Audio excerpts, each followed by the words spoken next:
বন্ধুরা, আশা করি তোমরা সবাই ভালো আছো। তোমার চ্যানেলে তোমাদের সবাইকে স্বাগতম। তো আজ এই মুহূর্তে আমরা যে বিষয় নিয়ে আলোচনা করছি, তোমরা যারা একাদশ শ্রেণীতে পড়ছো এবং তোমাদের সেকেন্ড সেমিস্টার পরীক্ষা রয়েছে তাদের জন্য ইতিহাসের সম্পূর্ণ কোশ্চেন প্যাটার্ন, কোথা থেকে কিভাবে কি প্রশ্ন আসবে তার আলোচনা এবং কিভাবে আমাদের পড়তে হবে, কোন প্রশ্নের সঙ্গে কোন প্রশ্ন থাকবে, অর্থাৎ সম্পূর্ণ সিলেবাস প্রশ্ন প্যাটার্ন সম্পর্কে আমরা আজকে আলোচনা করব। ক্লাসটা খুবই গুরুত্বপূর্ণ, কারণ এই বিষয়টা যদি তুমি ভালো করে না বুঝতে পারো তাহলে পড়াশুনোটা কিন্তু ঠিকঠাকভাবে এগোবে না। তো চলো আমরা সম্পূর্ণ বিষয়টা পরিষ্কারভাবে বুঝে নিই। আমাদের ফার্স্ট সেমিস্টারে আমরা দেখেছি আমাদের ইতিহাসের 1, 2, 3 তিনটে চ্যাপ্টার ছিল। স্বাভাবিকভাবে বিভিন্ন বইগুলোতে যেভাবে চ্যাপ্টার করেছে, আমাদের সেকেন্ড সেমিস্টারে কিন্তু আমাদের আরও 3টে চ্যাপ্টার রয়েছে। কথাটা খুব ভালোভাবে বুঝবে। এই 3টে চ্যাপ্টার দেখবে তোমাদের বইয়ে 1, 2, 3 যেহেতু ফার্স্ট সেমিস্টারে করা ছিল, সেহেতু তারপরের 3টে চ্যাপ্টার অর্থাৎ 4, 5, 6 এইভাবে কিন্তু চ্যাপ্টারের নামকরণ করা হয়েছে। কিন্তু যাই হোক, আমাদের মূল 3টে চ্যাপ্টার ক্লাস 11-এর সেকেন্ড সেমিস্টারে রয়েছে। কী কী চ্যাপ্টার? একদম প্রথমেই রয়েছে রাষ্ট্রের প্রকৃতি ও তার শাসনতন্ত্র, দ্বিতীয় চ্যাপ্টার রয়েছে পরিবর্তিত সাংস্কৃতিক ঐতিহ্য এবং 3 নম্বর চ্যাপ্টার রয়েছে দিগন্তের প্রসার। এবার দেখো, আমাদের আগের যে সিলেবাস ছিল বা আগের যে প্যাটার্ন ছিল সেই প্যাটার্ন অনুসারে কিন্তু এবছরের প্রশ্ন হবে না। কারণ আমরা জানি আগে কি হতো, ইতিহাসের ক্ষেত্রে আমাদের শর্ট টাইপের প্রশ্ন আসতো এবং তার সঙ্গে আমাদের ব্রড টাইপের প্রশ্ন 8 মার্কের প্রশ্ন আসতো। কথাটা খুব ভালোভাবে বুঝে নেবে, 8টা মার্কের প্রশ্ন কিন্তু আগে আসতো, ওপেন কোশ্চেন, এবং 8টা মার্কের 5টা কোশ্চেন লিখলে হয়ে যেত। কিন্তু না, এবারের যে আমাদের 40 মার্কের প্রশ্ন ইতিহাসে আসবে, সেই 40 মার্কের জন্য কিন্তু 8 মার্কের প্রশ্ন খুবই সীমিত, কারণ কোশ্চেনের মান বিভিন্ন রকম হয়েছে। কি কি মানের প্রশ্ন আসবে? আমাদের পরীক্ষায় 3 মার্কের প্রশ্ন আসবে, 4 মার্কের প্রশ্ন আসবে এবং 8 মার্কের প্রশ্ন আসবে। তাহলে বুঝতেই পারছো যে আমাদের প্রিপারেশনটা কোন লেভেলে নিতে হবে।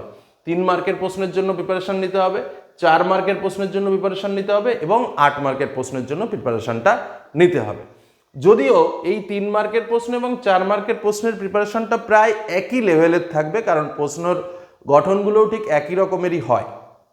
এবার আমরা একটু জেনে নেব কোথা থেকে কোন মার্কের প্রশ্ন আসবে। একদম প্রথমেই বলি, দেখো, রাষ্ট্রের প্রকৃতি ও তার শাসনতন্ত্র, এই জায়গা থেকে 3 মার্কের একটা প্রশ্ন। অ্যাকচুয়ালি 3 মার্কের দুটো প্রশ্ন আসবে, কথাটা খুব ভালোভাবে বুঝে নাও। 3 মার্কের দুটো প্রশ্ন আসবে, একটা প্রশ্নের উত্তর করতে হবে। এখানে 4 মার্কের দুটো প্রশ্ন আসবে, একটা প্রশ্নের উত্তর করতে হবে। এখানে 8 মার্কের দুটো প্রশ্ন আসবে, একটা প্রশ্নের উত্তর করতে হবে। বোঝা গেল কি বললাম? তাহলে কি, রাষ্ট্রের প্রকৃতি ও তার শাসনতন্ত্র থেকে 3 মার্কের দুটো প্রশ্ন আসবে, একটা প্রশ্নের উত্তর করতে হবে। 4 মার্কের দুটো প্রশ্ন আসবে, একটা প্রশ্নের উত্তর করতে হবে।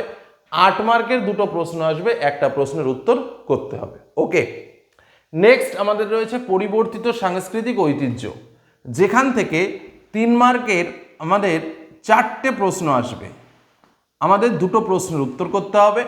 4 মার্কের দুটো প্রশ্ন আসবে, যেখান থেকে একটা প্রশ্নের উত্তর করতে হবে। এবং এই চ্যাপ্টার থেকে, অর্থাৎ সেকেন্ড চ্যাপ্টার থেকে কোনো ব্রড টাইপের কোশ্চেন বা 8 মার্ক কোশ্চেন কিন্তু আমাদের পরীক্ষাতে আসবে না। কথাটা খুব পরিষ্কারভাবে বুঝে নাও। ফার্স্ট চ্যাপ্টার থেকে কি হলো, 2 মার্কের 3 মার্কের কোশ্চেন দুটো আসবে, একটা লিখতে হবে। 4 মার্কের কোশ্চেন দুটো আসবে, একটা লিখতে হবে। 8 মার্কের কোশ্চেন দুটো আসবে, একটা লিখতে হবে, ফার্স্ট চ্যাপ্টার। আর সেকেন্ড চ্যাপ্টারে 3 মার্কের কোশ্চেন 4টে আসবে, বোঝো কিন্তু এটা কিন্তু খুব ভাইটাল। দুটো উত্তর করতে হবে। 4 মার্কের প্রশ্ন দুটো আসবে, একটা উত্তর করতে হবে। 8 মার্কের কোনো প্রশ্ন আসবে না সেকেন্ড চ্যাপ্টার থেকে। এবার আসো থার্ড চ্যাপ্টার, দিগন্তের প্রসার। দিগন্তের প্রসার থেকে 3 মার্কের প্রশ্ন দুটো আসবে, একটা লিখতে হবে। 4 মার্কের প্রশ্ন দুটো আসবে, একটা লিখতে হবে। আর 8 মার্কের প্রশ্নও ঠিক তাই, দুটো আসবে, একটা লিখতে হবে। বোঝা গেল? তাহলে কোন চ্যাপ্টার থেকে কত মার্কের প্রশ্ন আসবে সেটা কিন্তু তোমাদের বলে দিলাম। এবার দেখো, তোমাদের এই প্রশ্নটা কে করবে? তোমাদের এই প্রশ্নটা করবে কিন্তু স্কুলেরই শিক্ষক করবে।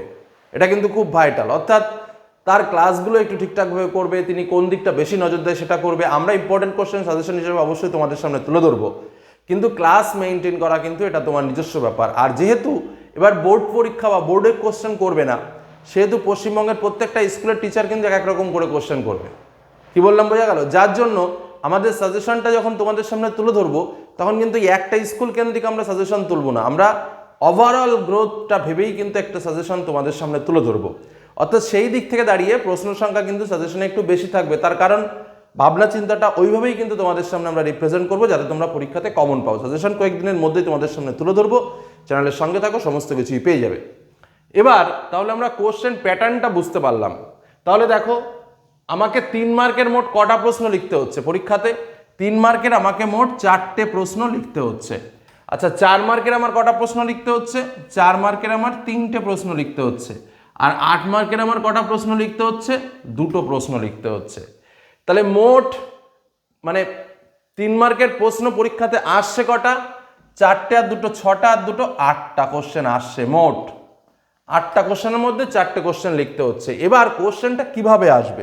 ডাইরেক্ট 8টা কোশ্চেন দিয়ে দিল, তার মধ্যে 4টে লেখো? না, সেরকম কিন্তু আসবে না। দেখো প্রশ্নটা কিভাবে আসবে, প্রশ্ন প্যাটার্নটা দেখো। প্রশ্ন মডেল, প্রথমে যেটা আসবে, সংক্ষেপে উত্তর করো। 3 গুণ 4 12টা মার্ক।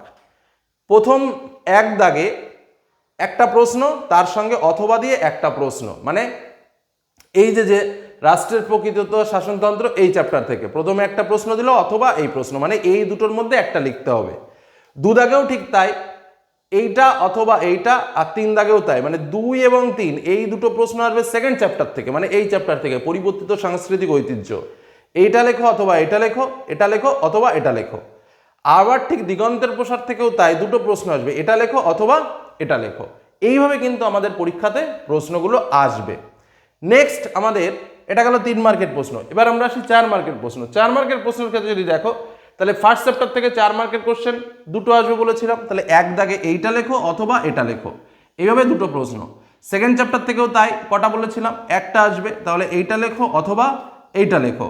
থার্ড চ্যাপ্টার থেকেও তাই, এইটা লেখো অথবা এটা লেখো। বোঝা গেল কি বললাম? এইভাবে কিন্তু আমাদের প্রশ্ন আসবে, মানে একটা কোশ্চেনের সঙ্গে আর একটা কোশ্চেন অর। বোঝা গেল? যে আমি এখানে একটা অথবা লিখলাম, এখানে দুটো লিখে দিলাম পর পর, সেটা কিন্তু হবে না। অর্থাৎ প্রত্যেক কোশ্চেনের সঙ্গে প্রত্যেক কোশ্চেনেরই অথবা থাকবে। নেক্সট বিশদে উত্তর, যেটা হচ্ছে 8 মার্কের কোশ্চেন।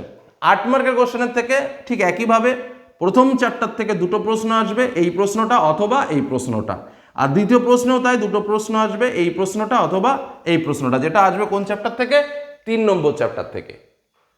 তাহলে এই যে প্যাটার্ন, এই প্যাটার্নেই কিন্তু আমাদের প্রশ্ন হবে। এক দাগে সংক্ষেপে উত্তর, 2 দাগেও সংক্ষেপে উত্তর, আর 3 দাগে বিশদ উত্তর। এই হলো আমাদের কোশ্চেন প্যাটার্ন।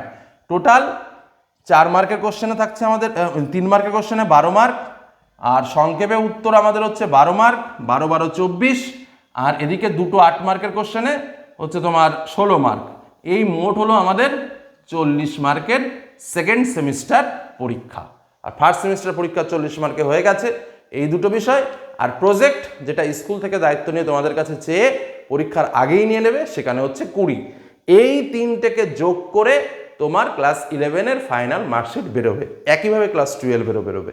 তো এই হলো আমাদের কোশ্চেন প্যাটার্ন এবং সম্পূর্ণ সিলেবাস কি কি রয়েছে সেটা তোমাদের সামনে তুলে ধরলাম। এর পরের আলোচনায় আমরা কোন চ্যাপ্টার থেকে কি কি প্রশ্ন ইম্পর্টেন্ট রয়েছে, কি কি প্রশ্নগুলো তোমাদের পড়া উচিত, কি কি প্রশ্ন রেডি করা উচিত, সেটা নিয়ে আলোচনা করব। চ্যানেলের সঙ্গে থাকো, চ্যানেলকে দেখতে থাকো। কোনো কিছু প্রয়োজন হলে অবশ্যই কমেন্ট করে জানিও। এটুকু আলোচনা করে আজকের আলোচনা শেষ করলাম। ধন্যবাদ।